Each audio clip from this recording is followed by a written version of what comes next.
नमस्कार दोस्तों, स्वागत है आपका हमारे इस यूट्यूब चैनल मेडिसिन डायरी पर, जहां आपको मिलती है दवाइयों के बारे में सारी जानकारी।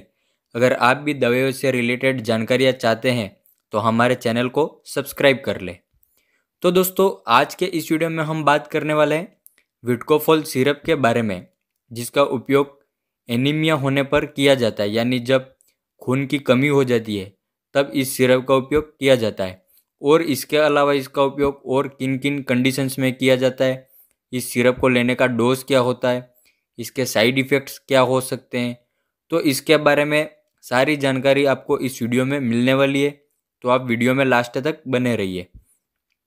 तो इस विटकोफोल सिरप को एफडीसी लिमिटेड कंपनी इसको बनाती है और ये 200 ml की पैकिंग में आती है, जिसकी प्राइस होती है लगभग 148 रुपये। मात्र 148 रुपये में आपको 200 ml की बोतल किसी भी मेडिकल स्टोर से आसानी से मिल जाती है। और इसमें जो कंपोजिशन होते हैं वो होते हैं फेरस फ्यूमेरेट, फोलिक एसिड और साइनोकोबालामिन, जिसको हम विटामिन B12 भी बोलते हैं। तो इसमें जो फेरस फ्यूमेरेट होता है वो होता है 100 mg में, फोलिक एसिड होता है वो 0.5 mg में, और साइनोकोबालामिन जिसको हम विटामिन B12 बोलते हैं ये होता है 5 mcg में, यानी 5 माइक्रोग्राम में होता है।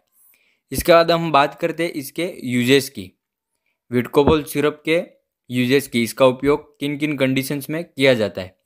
तो दोस्तों, इस सिरप का जो मुख्य उपयोग होता है वो डाइमॉर्फिक एनीमिया में किया जाता है, जो कि खून में आयरन और विटामिन B12 और फोलिक एसिड की कमी से होता है।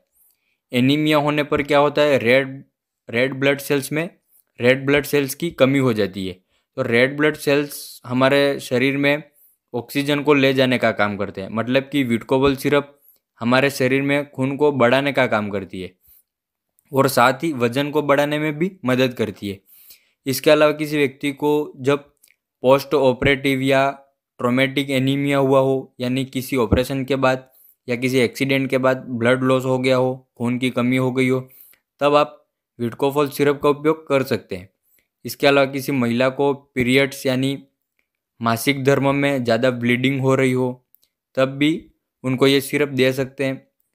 या फिर किसी महिला को प्रेगनेंसी में खून की कमी हो गई हो या खून की कमी को रोकने के लिए भी विटकोफोल सिरप को दिया जाता है। इसके अलावा किसी व्यक्ति के शरीर में बहुत ज़्यादा कमज़ोरी आ गई हो, थकान महसूस करता हो, तो इस कंडीशन में भी विटकोफोल सिरप को दिया जाता है। और जब किसी व्यक्ति को आयरन की कमी हो जाती है तब भी इस सिरप का उपयोग कर सकते हैं। इसके अलावा किसी को B12 की कमी हो गई हो, तो B12 की कमी से हाथ पैरों में जलन रहती है, झंझनाहट रहती है, तो इस सिचुएशन में भी विटकोफोल सिरप को दिया जाता है, क्योंकि इसमें आयरन और फोलिक एसिड होता है। इसके अलावा किसी व्यक्ति को जब पाइल्स की समस्या होती है, तो जब पाइल्स की समस्या होती है तब बहुत ज़्यादा खून निकल जाता है। तो खून निकल जाता है तो हमारे शरीर में खून की कमी हो जाती है, तो उस कमी को पूरा करने के लिए भी विटकोफोल सिरप को दे सकते हैं। यानी किसी भी प्रकार से अगर शरीर में खून की कमी होती है या एनीमिया होता है तब आप विटकोफोल सिरप को ले सकते हैं। अब हम बात करेंगे इसके डोज के बारे में, विटकोफोल सिरप को लेने का डोज क्या होता है। तो इस सिरप को जो 18 साल से ज़्यादा उम्र के जो व्यक्ति हैं उनमें 5 ml दिन में 2 बार दे सकते हैं, और 18 साल से कम उम्र वालों को 2.5 ml दिन में 2 बार दे सकते हैं। इसके अलावा शरीर के वजन और बीमारी के अनुसार इसका डोज अलग भी हो सकता है।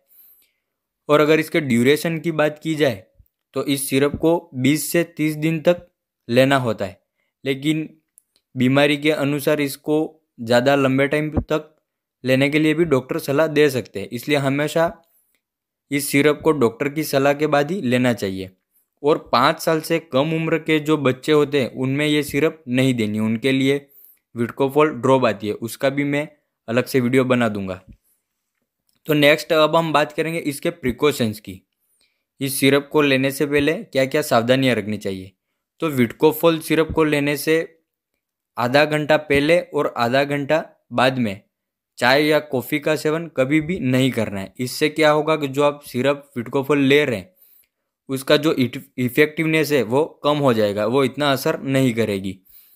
और इस सिरप को लेने के साथ आपको कैल्शियम सप्लीमेंट और एंटासिड सिरप को भी नहीं लेना है। तो इन चीज़ों को आपको ध्यान में रखना है। अगर इसके साइड इफ़ेक्ट्स की बात की जाए, विडकोफोल सिरप से क्या क्या साइड इफ़ेक्ट्स हो सकते हैं, तो वैसे तो इस सिरप से कोई साइड इफ़ेक्ट्स नहीं होते, लेकिन किसी किसी व्यक्ति में इस सिरप से वॉमिटिंग हो सकती है, दस्त लग सकते हैं, पेट में दर्द हो सकता है, कब्ज होने की संभावना हो सकती है। इसके अलावा यूरिन का कलर चेंज हो सकता है। तो ये कुछ सामान्य साइड इफ़ेक्ट्स आपको देखने को मिल सकते हैं। तो दोस्तों, ये थी विडकोफोल सिरप के बारे में सारी जानकारी। अगर आपको भी एनीमिया हुआ हो या किसी रीज़न से खून की कमी हो गई हो, तो आप भी डॉक्टर की सलाह लेकर इस सिरप का यूज़ कर सकते हैं। और इस सिरप से रिलेटेड आपका कोई सवाल है तो आप कमेंट करके पूछ सकते हैं। और दोस्तों, अगर आपको वीडियो पसंद आया हो तो वीडियो को लाइक कर दे और हमारे चैनल को भी सब्सक्राइब कर लें। आपको हमारे चैनल पर दवाइयों से जुड़ी सारी जानकारियाँ मिलती रहेगी।